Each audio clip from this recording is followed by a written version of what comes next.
Halo teman-teman homeowner, kembali berjumpa dengan saya Willy Steven di channel Deal with Willy. Ya, pada kesempatan kali ini saya mau cerita ya kebetulan kejadian yang menimpa salah satu kenalan saya. Beliau ya mendadak dapat tagihan dari pihak bank bahwa ini ada cicilan dari sanak keluarganya yang kebetulan baru saja meninggal. Ya, tentu sontak ini membuat beliau kaget ya, dan kemudian ya ini menjadi beban juga karena masih harus menanggung dan menyelesaikan cicilan bulanan dari KPR yang dibeli tanpa sepengetahuannya, dan kemudian juga tentu aja jumlahnya masih cukup besar dan masih tersisa karena 5 tahun namanya ya, sehingga tentu aja ini merupakan berita yang memberatkan ya. Nah, tentunya ini menjadi peringatan buat kita ya yang ingin membeli rumah dan tentu saja menggunakan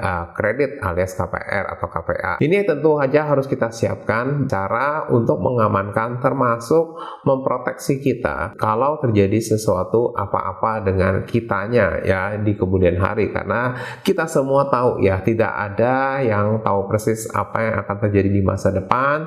Semua itu adalah misteri, termasuk dengan umur setiap orang ya. Oleh karena itu tentu aja kita harus mempersiapkan apa yang menjadi pelindung buat kita, termasuk keluarga kita, kalau sampai terjadi sesuatu yang tidak diinginkan. Ya, tonton terus sampai habis videonya ya. Jangan lupa like dan subscribe juga channel ini, aktifkan lonceng notifikasinya supaya kamu tidak ketinggalan video-video saya selanjutnya.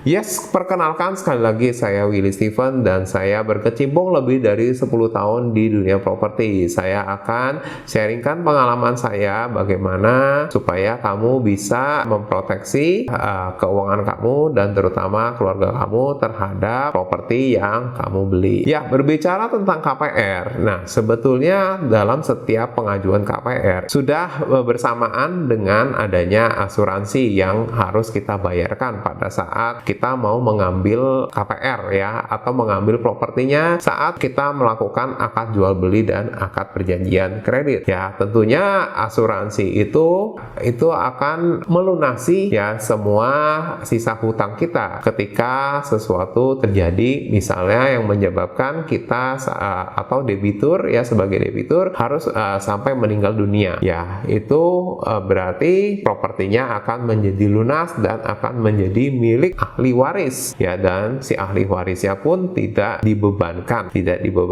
cicilan atau hutang apapun ya. Tentunya ini menjadi jalan yang terbaik. Tetapi bagaimana jika sampai ternyata kredit yang diambil ternyata tidak ada asuransinya, atau mungkin juga si debiturnya tidak menyertakan asuransi ya? Tentunya ini menjadi pertimbangan bagi ahli waris ya, apakah mau membayarkan cicilan tersebut. Tetapi jika tidak mau, tentu saja hal ini diperbolehkan karena menurut pasal 1045 KUHP ya, KUH Perdata ya, menyebutkan bahwa tidak ada seorang pun yang diwajibkan untuk menerima warisan yang dijatuhkan kepadanya, termasuk properti, aset-aset properti yang belum lunas KPR-nya, tentunya dengan hutang-hutangnya. Dan penolakan warisan juga diatur di pasal 1057 KUHP Perdata yang disebutkan bahwa orang yang menolak harus melakukan penolakan secara tegas dengan memberikan pernyataan yang dibuat di kepaniteraan pengadilan negeri yang dalam daerah hukumnya warisan itu terbuka. Ya, jadi di sini cukup jelas ya. Jadi tentu saja bagi ahli waris ini juga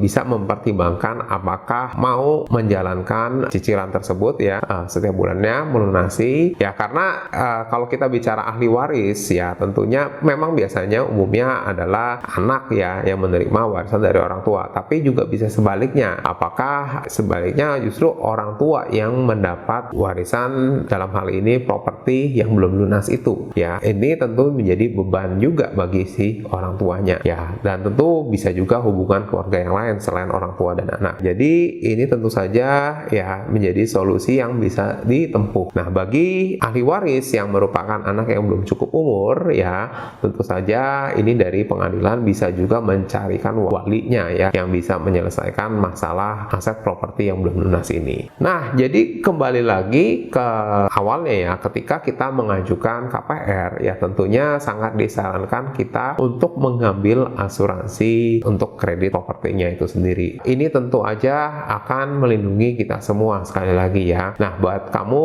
yang mengajukan KPR secara joint income atau menggunakan income ya suami istri, pasangan suami istri, tentunya juga ada dua pilihan asuransi yang bisa disesuaikan dengan kondisi keuangan kamu. Apakah kamu memilih asuransi first to die, yang artinya ketika salah satu pasangan suami istri ada yang meninggal, propertinya langsung lunas, atau last survivor, artinya adalah asuransi baru bisa cair ya ketika, atau propertinya lunas ketika kedua pasangan suami istri sama-sama sudah meninggal ya. Nah, jadi ini yang harus disesuaikan dengan pertimbangan kondisi keuangan kamu masing-masing. Jadi itulah buat kamu ya calon homeowner ya, ini yang bisa dilakukan ya. Jangan sampai karena tidak ada persiapan ya, atau tidak melengkapi ya proteksi KPR kamu, tanpa sengaja kamu malah menjadi beban buat ahli waris, dalam hal ini keluarga sendiri. Oke, sekian sharing dari saya. Bagi kamu yang ingin berdiskusi tentang cara pembelian rumah, kamu bisa klik link di bawah ini, tapi jangan lupa traktir kopi saya. Ya, sampai ketemu di video selanjutnya. Terima kasih dan bye-bye.